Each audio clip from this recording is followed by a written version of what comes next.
I'm back, baby. Ugh. Got my off-brand LaCroix and everything.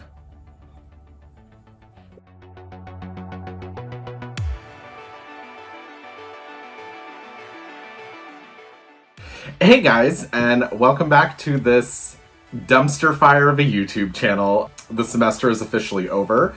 I am no longer getting my ass kicked, and I start summer classes almost immediately, so hooray for that. But I won't have as heavy of a schedule. I thought it would be fun if we did another Buying Back My Childhood. This girl has been through a journey getting here. For some reason, eBay defaults my shipping address to my billing address, which is my mom's house. So stuff that I buy from eBay keeps on going to my mom if I'm not paying attention. And we are getting the MGA Entertainment Storytime Collection Princess, The Little Mermaid. I had this doll once upon a time. I remember the tiara and the little book and everything. And this is back when MGA was doing dolls other than Bratz. So it kind of has that, the pretty mean girl who collected those stickers from Mexican fast food restaurants in the early 2000s that was constantly on probation. And I know because I was that girl, but she's pretty and I love her. And obviously it's a mermaid, so I love mermaids. But there were like a whole 6 of them. If you guys look here on the back, we have the Princess and the Pea, Rapunzel, Sleeping Beauty, the Little Mermaid, Snow White, and Belle. Well, it just says Beauty and the Beast. And I'll give you guys a closer look at the back of the packaging, but they were super pretty. And I remember just loving when MGA did these princesses. The package is a little beat up. She fell. I actually had this doll and showed her in a story, and when I got her, her head ripped off, but it was different from this doll. It was the same doll, but it had less stuff with it and in a smaller packaging. But it was the same doll. It was weird. But this is the one I actually remember having growing up. Okay, it doesn't say what year she's from, but I do remember obtaining this doll unethically, we will say. Why don't we bring you guys in for a closer look at her packaging, and then we'll get her unboxed. She has a little mark on her nose. You know how dolls sometimes in the packaging get some dirt on the tip of their nose, which that's whatever. That just means she's been around for a while. Majestic ball gown, bonus collectible storybook included, beautifully illustrated storybook. They're really pushing the story theme of this, which is cute. I love that. Read all about the Little Mermaid, a tiara just for me, and Storytime Princess Collection, The Little Mermaid by MGA. But yeah, that's just her in the box. And then here is the back of the box with some artwork of the Little Mermaid. Super cute, right? And then Storytime Collection Princess. Bring your favorite fairy tales to life with the Storytime Collection Princess. Each doll comes with her own tiara, dazzling dress, shoes, plus a beautifully illustrated storybook that features an original retelling of the classic fairy tale. She also comes with a life-size tiara for you to wear. And then there's some bitch wearing my tiara. And then collect all the Storytime princesses. And as you can see, they are beautiful. Because back in the day before MGA did the big fat alien Betty Boop heads with the giant eyes, what they used to do were the Botox eyes, where they would be very like almond shaped and yanked up along with their eyebrows. So it had more of a Botox look. But yeah, super cute. I would like to get all of these, but I'd imagine that could be expensive because this girl was like $60. Let's go ahead and unbox her. Okay guys, so she was really taped into that box, and now I'm wondering how I ever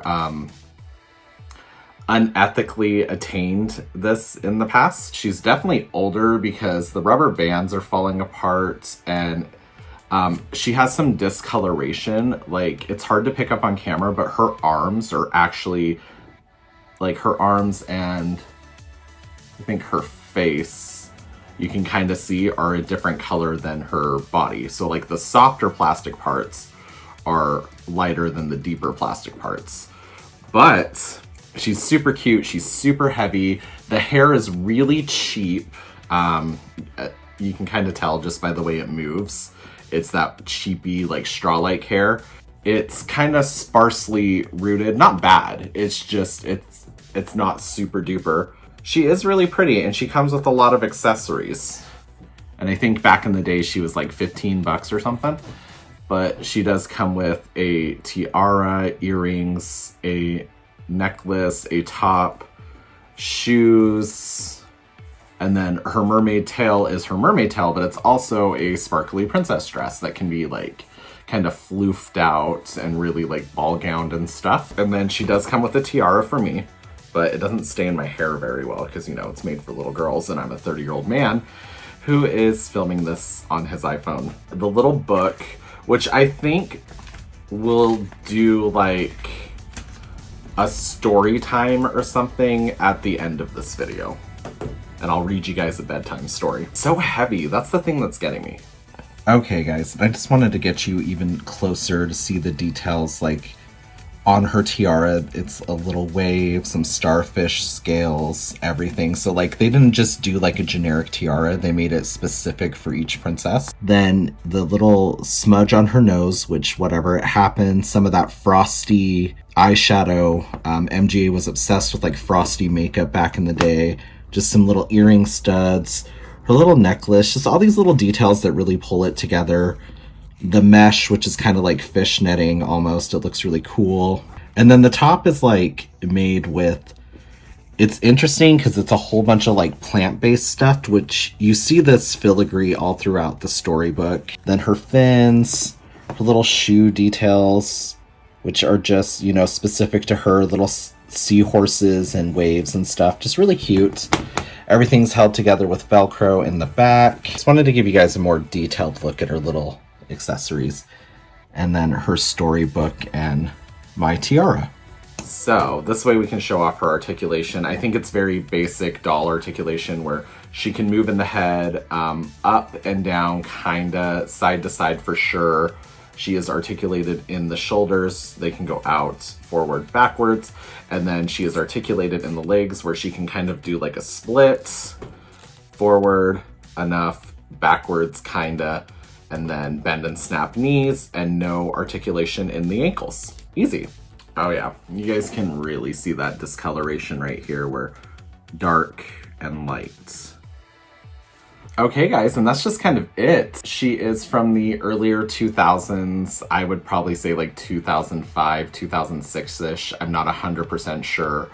I couldn't find it on her packaging. And this is MGA. And during this time period, Mattel had the license for the Disney princesses. So seeing that MGA would also put out like a Storytime Princess with similar themes and colors as the Disney princesses, but changed just enough to like legally stay away from issues, I could see MGA doing that. For a Playline doll, I mean, it's the quality you expect from MGA, except for the hair. The hair is really weird. That was a weird choice. It's definitely not the best. Let me know if you guys had any of these dolls growing up, if you liked them. If you didn't, I loved them. But back then I wasn't picky about dolls. I just liked dolls. I didn't care if they were Mattel or MGA. For those of you that want to stick around for the story time, I will film that. And for anybody else that's done and just came for the unboxing, thank you so much. And I will see you in the next video where I turn into an enchanted pumpkin and the only way to become human again is to fall in love. Bye. MGA Entertainment Storytime Collection, The Little Mermaid. Beneath the rolling waves under the sea lived a little mermaid as pure as can be. Her fins were majestic, her voice was divine. For the Sea King's throne, she was sixth in line. And then it's just some pictures of some fish. Despite all the pearls, the seashells, the fish, she had one true desire, one want and one wish. The land over the sea called out to her heart. She had dreamed of it always from the start. She'd rise to the surface to swim near the ships and let the fair sights bring a song to her lips. Now we got a cute little illustration of her dreaming about being on land. Then one night a ship was lashed by a wave. A prince was thrown over, his life hers to save. She found him quite handsome, with deep soulful eyes, and held him tightly beneath the dark stormy skies. And there she is rescuing the blonde prince.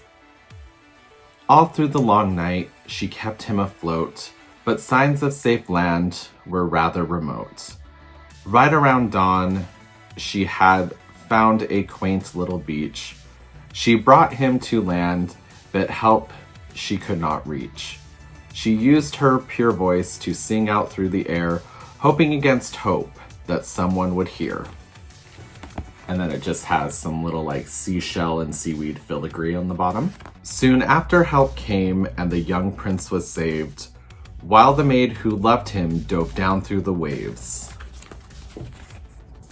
And then he's just searching around the beach for the person who saved him. By the time he recovered, his dream girl was gone. All he recalled was the sound of her song. Under the sea, the little mermaid shed tears.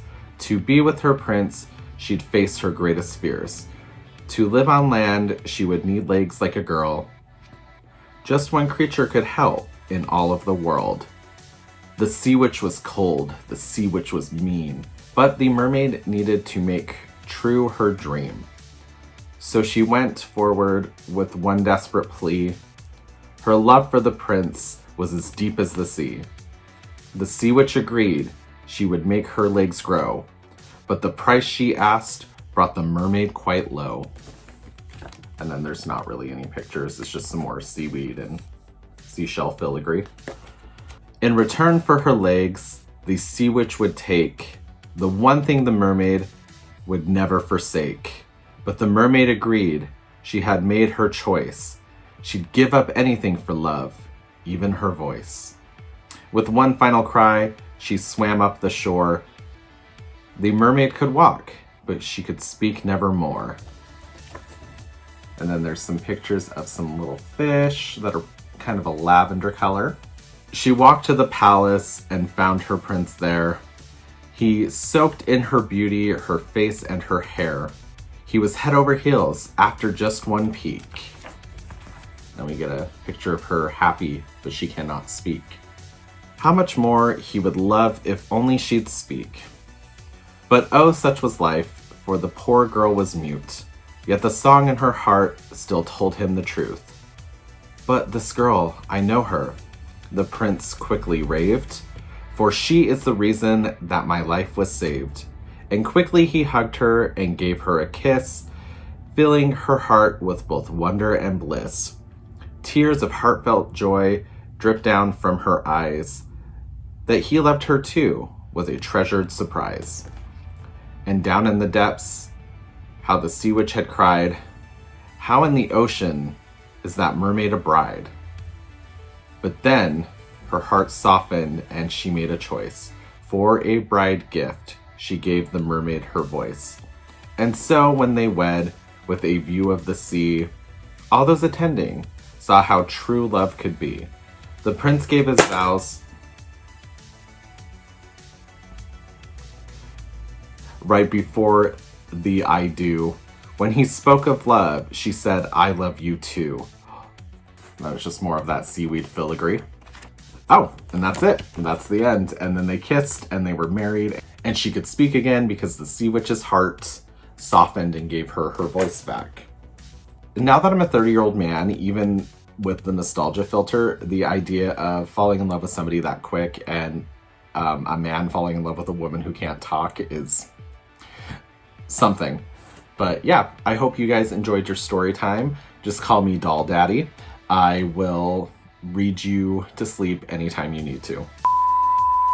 Doll Daddy. Doll Daddy. Ew. I mean, I could be a doll daddy, I guess.